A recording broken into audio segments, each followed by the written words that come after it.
सवाल है जी, जिल्द की बीमारी और जोड़ों के दर्द के लिए कोई वजीफ़ा बता दें। जिल्द की किसी भी किस्म की बीमारी हो उसके लिए आप इस आयत मुबारका को पढ़ के अपने ऊपर दम करें। 17वां सुपारा है, सूरत अल-अंबिया है और आयत नंबर 83। इस आयत मुबारका के अंदर आपको ये अल्फाज मिलेंगे, रब्बी अन्नी मस्सनी ज़ुर्रु व अंत अरहमुर राहिमीन।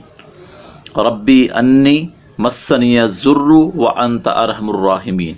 इस आयत मुबारका को खुद ही तादाद बना लें और सुबह शाम या दिन में 3 दफ़ा 4 दफ़ा इसको पढ़ के अपने ऊपर दम करें। दम का तरीका मैंने पहले भी बयान किया है कि दम जब भी आपने करना है तो अपनी हथेलियों को सामने रख के, तो उसमें एक होता है फूंक मारना, ये नहीं है, आपने थुतकारना है कि आपके थूक के हल्के से ज़र्रात आपकी हथेलियों पर आ जाएं।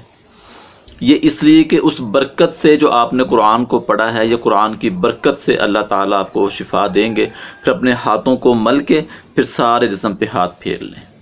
और जोड़ों के दर्दों के लिए, इसके लिए हज़रत उस्मान बिन अल-आस रज़ी अल्लाह ताला अन्हु जब इस्लाम कबूल किया तो अल्लाह के नबी सल्लल्लाहु अलैहि वसल्लम की खिदमत में हाज़िर हुए और फरमाया कि अल्लाह के रसूल, जब से मैंने इस्लाम कबूल किया है मेरे जिस्म में दर्द रहता है और कफ़ार जो हैं वो मेरा मजाक उड़ाते हैं और मुझे कहते हैं कि तूने अपना दीन छोड़ दिया है, बेदीना हो चुका है, इसलिए तुझे ये अजियत मिली है। तो रसूलुल्लाह सल्लल्लाहु अलैहि वसल्लम ने फरमाया कि तुम्हारे जिस्म के जिस हिस्से पर दर्द है वहाँ पर अपना हाथ रखो।